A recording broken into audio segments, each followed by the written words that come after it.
계속해서 우리는 5대 제사에 대해서 말을 하면서 1장에서는 번제에 대해서 또 2장에서는 소제에 대해서 말씀을 했습니다. 그리고 소제는 이스라엘 백성이 하나님의 뜻에 따라 거룩한 삶을 살며 또 변함없는 충성을 드리겠다는 의식의 제사라고 이렇게 말씀을 드렸습니다. 하나님께 예배하는 자가 어떻게 살아야 한다는 것을 보여주고 있는 것입니다. 예배의식이나 성막에는 상징적인 의미가 많이 있다고 했죠.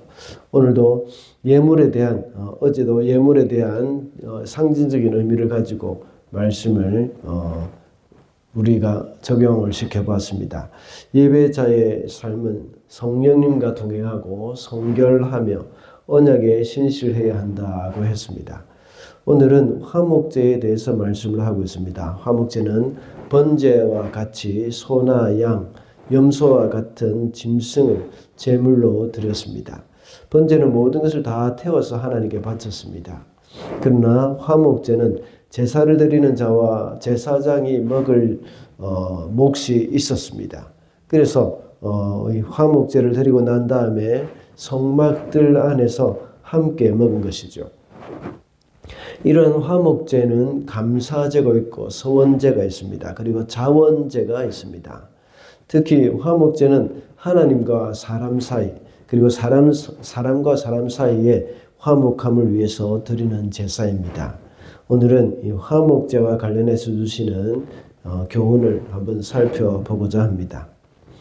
첫째로 사람은 하나님과 화목해야 합니다. 1절 말씀입니다. 화목제사 제물을 바치는 사람이 소를 잡아서 바칠 때는 누구든지 수컷이나 암컷이거나 흠이 있는 것을 골라서 주 앞에 바쳐야 한다.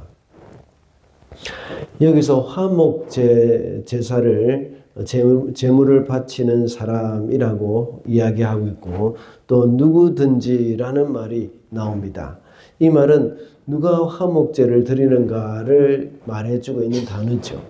가난한 사람이나 부자, 또 지위가 높은 사람이나 지위가 낮은 사람, 이런 사람이 구분되는 것이 아니라 누구든지 하나님과 화목해야 한다는 것을 말씀하고 있는 겁니다. 그 이유가 뭐겠습니까? 모든 사람이 죄를 지었기 때문에 하나님과 관계가 잘 못되었던 것입니다. 하나님과의 화목해야 할 대상은 남녀노소, 빈부격차를 막론하고 모든 사람이 하나님과 화목해야 할 필요가 있습니다. 그리고 하나님은 모든 사람과 화목하기를 원하신다는 것을 이 말씀을 통해서도 역시 알 수가 있습니다. 세상의 사람들은 지위가 높고 권력이 있는 사람들과 화목하게 살기를 원합니다. 반면에 지위가 낮은 사람이거나 가난한 사람들과는 거리를 두고 싶어 할 때가 많습니다. 부자나 권력이 있는 사람들과 친분을 쌓아놓으면 세상에서 얻을 수 있는 유익이 있을 것이기 때문입니다. 그리고 가난한 사람과 친분을 쌓아놓을 경우에는 자꾸만 도움을 줘야 하는 그런 부담이 있기 때문에 그런 사람들과는 거리를 두고 싶어 하는 사람들도 있습니다. 그러나 하나님은 그렇지 않습니다. 하나님은 모든 사람과 화목하기를 원하십니다. 그리고 모든 사람에게 하나님은 풍성한 은혜를 주시기를 원하시고 도움을 주시기를 원하십니다. 그러므로 누구든지 하나님께 나아가서 화목하도록 우리도 역시 하나님 앞에 힘을 써야 한다는 것을 기억해야 합니다. 우리 하나님이 그리스도를 통하여서 화목의 길을 열어놓으셨습니다. 우리는 그 은혜를 마음껏 누릴 수 있어야 하겠습니다. 둘째로 예수 그리스도로 인하여 하나님과 화목할 수가 있습니다. 5절 말씀입니다. 그러면 아론의 아들들이 그것들을 제단에서 불타는 장작 위에 올려놓은 번제물 위에다 놓고 불사를 것이다.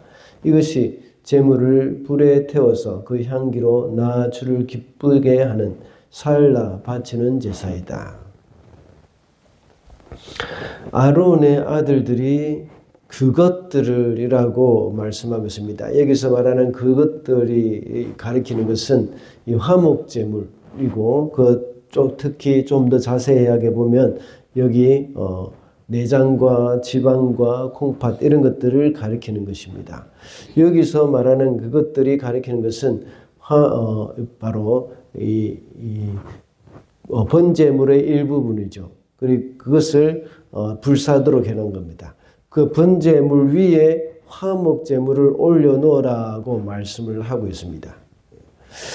방금 읽은 본문 5절에서 말하고 있는 번제물은 바로 예수 그리스도를 상징하고 있는 겁니다.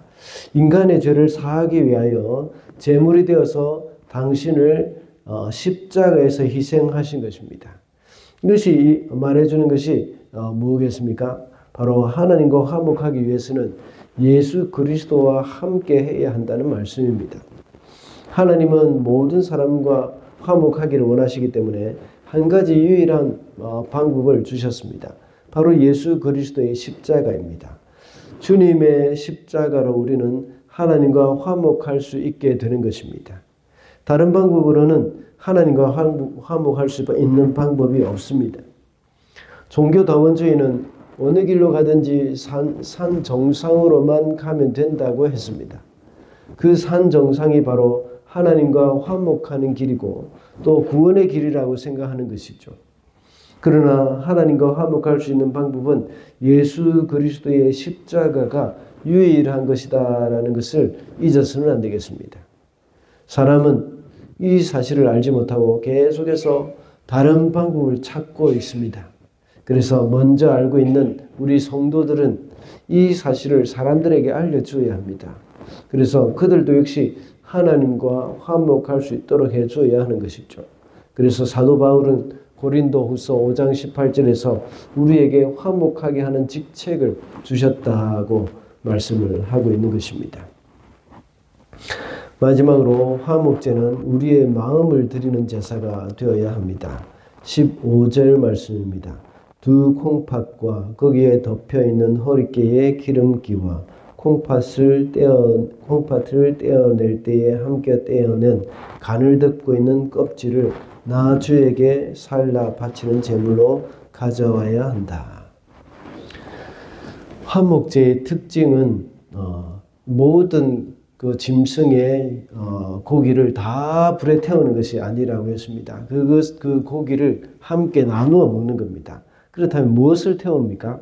아까 두 번째 대지에서 말씀을 드렸던 것처럼 이 기름과 콩팥과 내장의 기름들을 다 번제단에 태워 드린다는 것입니다.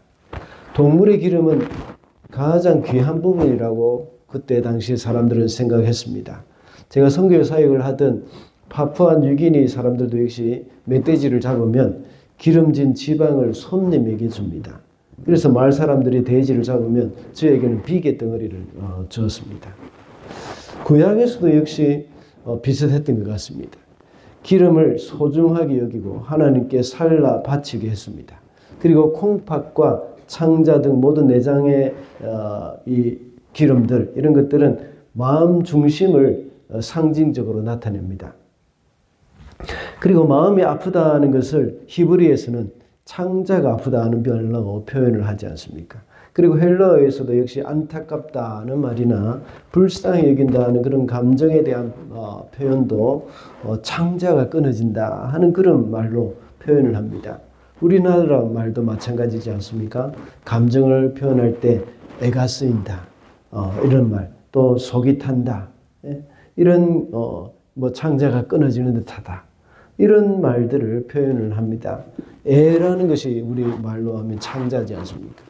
이렇게 콩팥과 내장의 기름을 다 태워 드린다는 것은 우리의 마음을 드린다는 겁니다. 우리가 하나님께 드리는 화목제물은 바로 우리의 온 마음을 하나님께 바쳐 드리는 제사가 되어야 한다는 것을 교훈해 주는 것입니다. 어디 화목제뿐이겠습니까? 우리가 하나님께 드리는 모든 제사는 바로 우리의 마음을 드리는 것이 되어야 합니다. 특별히 화목한다는 것은 겉으로 드러나는 형식적인 그러한 인사치레나 또 겉으로 드러나는 그러한 형식적인 것과는 전혀 다른 것이지 않습니까? 화목한다는 것은 우리의 마음을 열고 상대방에게 중심을 보여주는 것입니다. 그래야 진정한 화목이 일어나는 것이죠. 하나님은 우리의 중심을 보시는 분이십니다. 우리가 아무리 좋은 예물을 바친다고 하더라도 우리의 마음이 함께 바쳐지지 않는다면 하나님은 그 제물을 기뻐 받으시지 않습니다. 하나님은 이사야 1장에서 이스라엘 백성들에게 마음이 없는 예물을 그만 가져오라고 말씀하셨습니다. 그리고 누군가가 성전 문을 닫으면 좋겠다 하고 말씀하실 정도였습니다. 우리가 하나님 앞에 나아올 우리의 온 마음을 가지고 나올 때에 하나님 앞에 온 마음을 가지고 우리의 마음을 드릴 수 있어야 하겠습니다. 말씀을 맺겠습니다. 오늘은 화목제에 대해서 살펴봤습니다. 사람은 모두가 하나님과 화목해야 합니다. 그리고 또 하나님과의 화목은 예수 그리스도를 통하여서 이루어진다 하고 했습니다. 그리고 화목제는 우리의 마음을 드리는 제사가 되어야 한다고 했습니다. 오늘도 하나님과의 화목함을 누리며 살아가는 저와 여러분이 되시기를 바랍니다.